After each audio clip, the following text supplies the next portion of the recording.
আমি সপ্তর্ষি এবং এই অডিওতে ওয়েন ইট রেইনস ইন ধর্মশালা বলে পোয়েমটি নিয়ে কথা বলবো।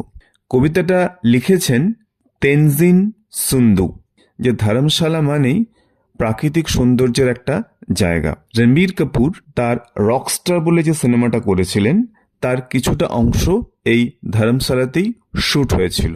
এমনকি মেরি কম বলে যে সিনেমাটা হয়েছিল বায়োপিক মেরি কমের, সেটাতেও মেরি কমের যে বিয়েটা দেখানো হচ্ছে সেটা নাকি ধর্মশালার একটা চার্চে শ্যুট করা হয়েছিল। শুধু তাই নয়, ক্রিকেট জার্নালিস্টদের লেখায় পড়েছি যে ধর্মশালায় যে স্পোর্টস গ্রাউন্ডটা আছে সেটা নাকি অসম্ভব প্রাকৃতিক সৌন্দর্যে মোড়া একটা জায়গা। কিন্তু কবিতাটা পড়তে গিয়ে দেখলাম যে তেনজিন সুন্দু এখানে প্রাকৃতিক সৌন্দর্য ডেসক্রাইব করছেন না। উনি একটা পলিটিক্যাল রিয়েলিটি তুলে ধরছেন যেটা আমরা সেভাবে জানতাম না, বা জানলেও আমরা সেটাকে কখনো গুরুত্ব দিইনি।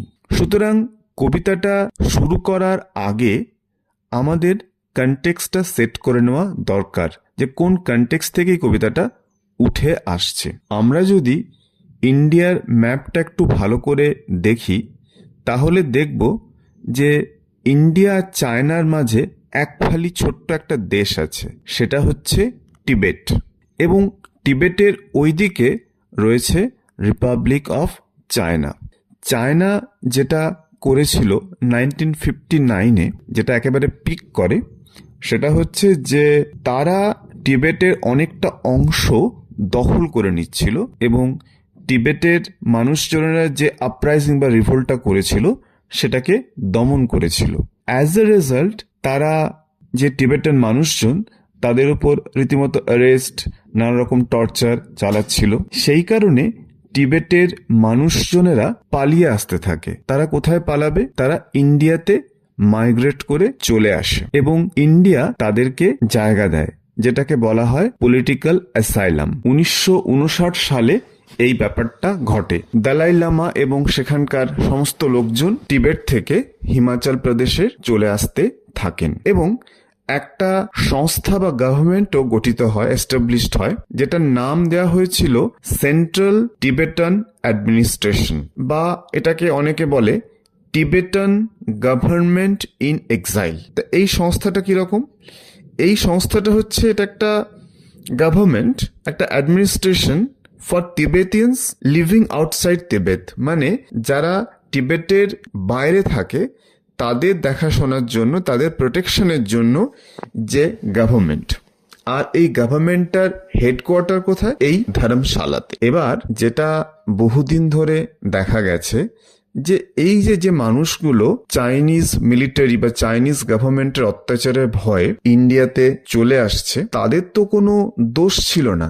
তারা কি করবে? তারা হেল্পলেস হয়েই পলিটিক্যাল অ্যাসাইলাম বা আশ্রয় পাওয়ার জন্যই ইন্ডিয়াতে আসছে। হিমাচল প্রদেশে প্রচুর টিবেটানস আছেন, তারা ব্যবসা, পড়াশুনো সব জায়গাতেই বেশ সফল। কিন্তু এই ধরনের মানুষগুলোর একটা আইডেন্টিটি ক্রাইসিস মনে হয় থেকেই যায়, কারণ তারা জানে যে তারা যতদিনই ইন্ডিয়াতে থাকুক না কেন তারা কখনোই পুরোপুরি ইন্ডিয়ান নয়। আবার টিবেটে থাকাটাও মনে হয় তাদের পক্ষে সম্ভব নয়, কারণ চাইনিজদের অত্যাচার, চাইনিজদের অ্যাগ্রেশন। সুতরাং এই মানুষগুলো কোথায় যাবে? এরা তো নো হোয়ার ম্যান হয়ে পড়ে থাকছে, যে তারা বেসিক্যালি এদিকেও নয়, তারা টিবেটেরও নয়, তারা ইন্ডিয়ারও নয়, আবার তারা চায়নার তো নয়। তা এই সমস্ত মানুষের যে দুঃখ, সেই দুঃখগুলো নিয়েই তেনজিন সুন্দু এই কবিতাটা লিখেছেন। তেনজিন সুন্দু অবশ্যই একজন বড় রাইটার। ওনার একটা বই বুক ফেয়ারে পাওয়া যায়, কিনেছিলাম, মাই কাইন্ড অফ এক্সাইল। এছাড়াও উনি অনেক বই লিখেছেন, যেমন একটা কালেকশনের নাম কোরা, KORA। কোরাটা অবশ্য আমি পড়িনি, কিন্তু মাই কাইন্ড অফ এক্সাইল এই নামটা অবশ্যই আমাদের নোট ডাউন করে রাখা উচিত। এবং তিনি অনেকবার এই টিবেতের যে মানুষজন তাদের সেফ কিপিং এর জন্য, তাদের ইন্টারেস্ট রক্ষার জন্য তিনি অনেকবার মুখ খুলেছেন। এবং আমি একটা পডকাস্টে শুনছিলাম, উনি বলছেন তিনি 16 বার, অলমোস্ট 16 টাইমস তিনি ইমপ্রিজেন্ট হয়েছেন এই প্রতিবাদ করার জন্য। কারণ ইন্ডিয়া কখনো কোনো তিবেটিয়ানসকে অ্যান্টি চায়না অ্যাক্টিভিটিসে যোগ দিতে দেবে না। এই পলিটিক্সটা কিন্তু বুঝতে হবে। এখানে ইন্ডিয়ারও বিশেষ কিছু করার নেই, কারণ চায়না খুবই শক্তিশালী একটা দেশ in terms of technology, in terms of army, in terms of money, সব দিকেই তারা এগিয়ে।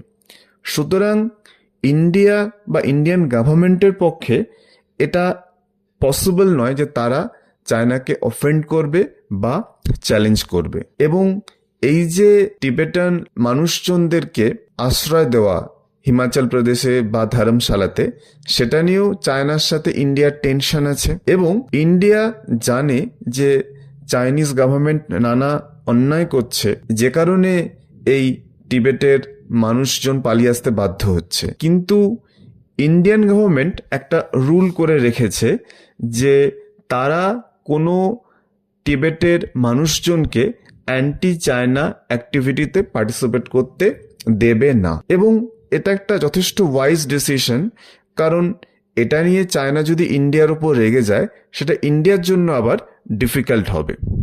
সুতরাং একটা অদ্ভুত সিচুয়েশন, অদ্ভুত পলিটিক্যাল টেনশন তৈরি হয়েছে। এবং এই তেনজিন সুন্দে, তার জীবনটাও খুব দুঃখের। এই সুন্দের বাবা মা এরা দুজনই কিন্তু তাদের নিজের দেশ টিবেট ছাড়তে বাধ্য হয়েছিলেন। সেটাও ওই রকম 1959-60 ওই রকম একটা সময়। এবং তারা হিমাচল প্রদেশে এসে লেবারের কাজ শুরু করেন। তেনজিন সুন্দের বা সুন্দর নাকি জন্ম হয়েছিল একটা টেন্টে, এবং প্রথম দিকটা খুব কষ্টে কেটেছে। তারপরে তিনি পড়াশুনো করেন ইংলিশ নিয়ে, চেন্নাইতে ইংলিশ নিয়ে পড়াশুনো করেন, এবং পরবর্তীকালে লেখালেখির দুনিয়াতে উনি আসেন। সুতরাং আমরা যখন এই ওয়েন ইট রেইনস ইন ধর্মশালা কবিতাটা পড়ব, এই পলিটিক্যাল কনটেক্সটটা আমাদেরকে মাথায় রেখে পড়তে হবে, ওটাকে বাদ দেওয়া যাবে না। উনি লিখছেন, ওয়েন ইট রেইনস ইন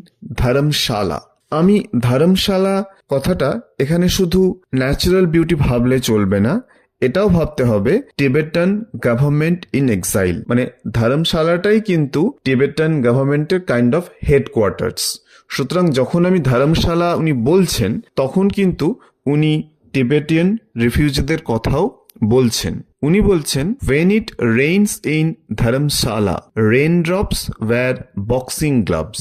এটা এ ধরনের মেটাফর সত্যি খুব ইন্টারেস্টিং। এবং আমরা যারা কলকাতা বা সাউথ বেঙ্গলে থাকি, তারা এটা ইমাজিন করতেই পারবো না। ওই রকম পাহাড়ি এলাকায় বৃষ্টির ফোঁটাগুলো খুব বড় বড় হয়। বক্সিং গ্লাভস কথাটার পাশে লিখে রেখেছি, the size and heaviness of the raindrops. মানে এক একটা বৃষ্টির ফোঁটা পড়ছে যেন বক্সিং গ্লাভসে এক একটা পাঞ্চ এসে পড়ছে, এইভাবে উনি বোঝাচ্ছেন। Thousands of them. অবশ্যই আমরা যারা সাউথ বেঙ্গলে থাকি, তারা তো শুধু ড্রিজল, গুঁড়ি গুঁড়ি বৃষ্টি দেখি। এইরকম বৃষ্টি কি আমরা কখনো দেখেছি? Thousands of them come crashing down and beat my room under its tin roof. North বেঙ্গলে গিয়ে আমি দেখেছি, মানে শিলিগুড়ি, জলপাইগুড়ি, কোচবিহার, এ সমস্ত জায়গায়, যে সেখানকার বাড়িগুলো বেশিরভাগই কোরোগেটেড শিট, মানে টিনের চাল। কারণ ওখানে এত বেশি বৃষ্টি হয় যে যদি সিমেন্টের ছাদ হয় তো সেখানে জল সোক করবে, নষ্ট হয়ে যাবে। আর এছাড়াও একটা স্লাইড বা ঢাল থাকলে জলটা বেরিয়ে যেতে পারে। সুতরাং এই টিন রুফগুলো যে সমস্ত জায়গায় বৃষ্টি হয় বেশি, সেখানে দেখা যায়। My room cries from inside. যারা এরকম সিচুয়েশনে থাকেনি তারা ইমাজিন করতে পারবে না, যখন ঝমঝম করে বৃষ্টি হয় তখন যে টিনের ওপর জলের আওয়াজ, সেই আওয়াজটার কথাই উনি বলছেন। আমরা এটাকে কি অনোমোটিয়া বলতে পারি? অনোমোটোপেয়ার একটা উদাহরণ ধরে নিলাম। My room cries from inside. এইখানে আমি একটু থামতে চাই। মাই রুম, এখানে মাই রুমের পাশে আমি লিখে রেখেছি মাই কান্ট্রি। কারণ অবশ্যই তেনজিন সুন্দু শুধু তার নিজের টিন রুফ দেওয়া রুমটার কথা বলছেন না। He is talking about his country বা হিজ সেন্স অফ আইডেন্টিটি। এই যে it cries from inside, it talks about the suffering of not having a home. যে আমি নিজের বাড়ি কোনটাকে বলবো সেই অধিকারটুকুই তো আমার নেই। কারণ তেনজিন সুন্দর এমন মানুষ, তার বাড়ি তো টিবেট, তিনি সেখানে আর ফিরতে পারবেন কিনা জানি না আমরা। ইন্ডিয়া, সেটা কি তার নিজের হাউস? সুতরাং my room cries from inside. সুতরাং এর পাশে আমরা লিখতে পারি আইডেন্টিটি ক্রাইসিস, একটা পরিচিতির অভাব, সেই জন্যই it cries from inside. He is talking about the psychological trauma, the loneliness, and wets my bed, my papers. Sometimes the clever rain comes from behind my room. The treacherous walls lift their heels and allow a small flood into my room. যারা পাহাড়ি এরিয়ায় থেকেছে তারা এইরকম experience করেছে। আমি Ruskin বন্ডের একটা শর্ট স্টোরি পড়েছি, The night the roof blew off. একটা ঝড় জলের রাত্রি, সেখানে প্রচন্ড বৃষ্টি হচ্ছে, রাস্কিন বন্ডের বই খাতা চেয়ার সব ভিজে যাচ্ছে এবং একটা দমকা হাওয়া, একটা গাস্টে ওই যে টিনের চাল, টিনের শেড, সেটা উড়ে চলে গেল। তাই সেরকমই একটা সিচুয়েশনের কথা বলছেন, যেন বাড়ির মধ্যে বন্যা। তাহলে উনি কি করছেন Tenzing? I sit on my island nation. Please underline, island nation খুব ইম্পর্টেন্ট একটা ফ্রেজ। আইল্যান্ড নেশন মানে তিনি ওই যে লোনলি হয়ে থাকার যে সেন্স, সেটাকে তুলে ধরছেন এবং কিভাবে উনি কবিতাটার সাথে মিলিয়ে দিচ্ছেন। ইমাজিন করুন, আপনি একটা ঘরে বসে পড়াশোনা করছেন, বৃষ্টি হচ্ছে, রুমে জল ঢুকে গেছে, আপনি কোনো ক্রমে আপনার বেড বা খাটে উঠে বসে আছেন, চারিদিকে জল, আইল্যান্ডের মতো হয়ে আপনি দেখছেন যে জলটা কতটা বাড়ছে। আপনি কি বাঁচতে পারবেন? এটা হলো ফিজিক্যাল রিয়েলিটি। আর আমরা যদি পলিটিক্যাল রিয়েলিটিটা দেখি, সেটাও ওই রকম, যে তিবেটানসরা তো হিমাচল প্রদেশে থাকে, ধর্মশালায় থাকে, কিন্তু তারা কি আয়ারল্যান্ড নেশন হয়ে থাকে না? কারণ তারা তো পুরোপুরি ইন্ডিয়ান নয়।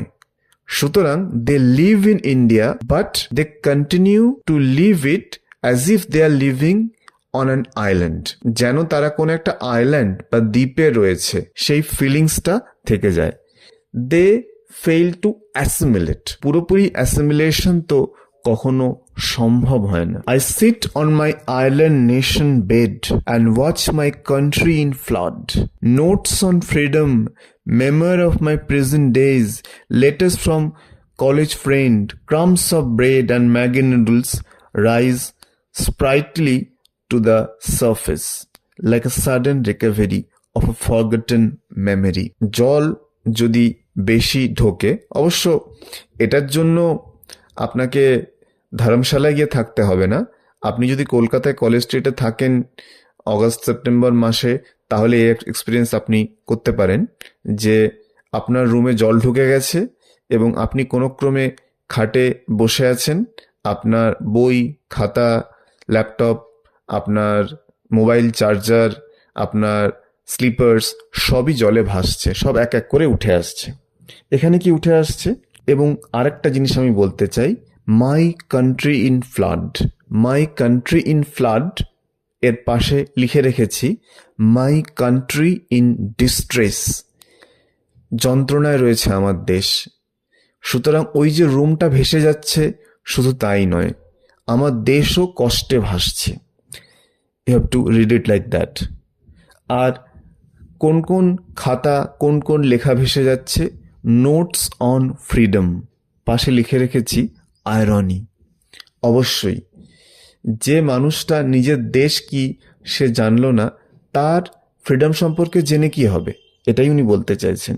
Letters from college friends, memory, crumbs of bread, রুটির টুকরো, ম্যাগি নুডলস। অবশ্যই ধর্মশালাতে ওই ঠান্ডায় ম্যাগি বা নুডলস তো খুব পছন্দের একটা ব্যাপার। রাইজ স্প্রাইটলি, স্প্রাইটলি মানে লাইভলি বা cheerfully on the surface, like a sudden recovery of a forgotten memory. যখন বৃষ্টি হয় তখন সমস্ত পুরনো মেমোরি, যে জিনিসটা, যে লেখাটা হয়তো আমি খুঁজে পাচ্ছি না কয়েক মাস ধরে, কয়েক বছর ধরে, সেটা সারফেসে চলে আসে, সেই সমস্যাগুলো দেখা দেয়। সুতরাং উনি একটা বৃষ্টির জল বাড়িতে ঢোকার যে ভিজুয়াল, সেটাই দিচ্ছেন, কিন্তু এত সুন্দরভাবে দিচ্ছেন যে আমরা ইমাজিন করতে পারছি যেন আমরা ওই রুমটাতে রয়েছি, চারিদিকে জল, এবং তার সাথে উনি পলিটিক্যাল সিচুয়েশনটাকে মিশিয়ে দিচ্ছেন যে টিবেটান মানুষগুলোর হিমাচল প্রদেশে বা ধর্মশালায় কি অবস্থায় তারা বাঁচে। 3 months of torture, monsoon in the needle lift pines.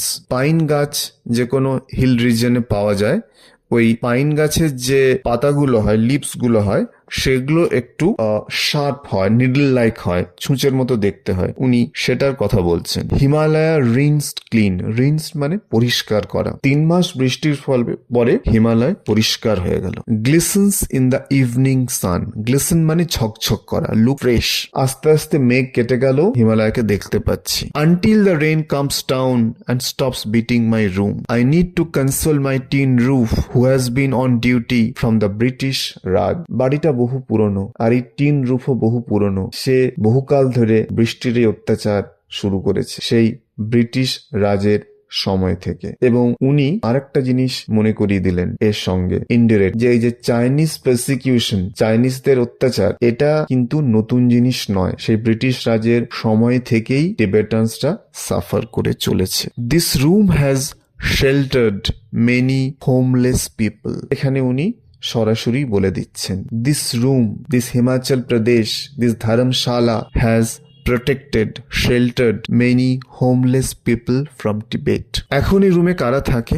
Now captured by mongooses, mongooses সম্ভবত বেজি, and mice, lizards and spiders, and partly rented by me. আর দেখুন, আমি এই রুমে একা থাকি না, এই রুমে কিছু বেজি থাকে, কিছু ছোট্ট ইঁদুর থাকে, কিছু টিকটিকি থাকে, মাকড়সা তো থাকেই, আর হ্যাঁ আমিও থাকি। কিন্তু এই রুমটা জানেন তো রেন্টেড, রিপিট করছেন, আর rented room for home is a humbling existence. Of course এটার জন্য টিবেট যাওয়ার দরকার হবে না। যে মানুষটা কখনো ভাড়া বাড়িতে থেকেছে সেই এর দুঃখ জানে।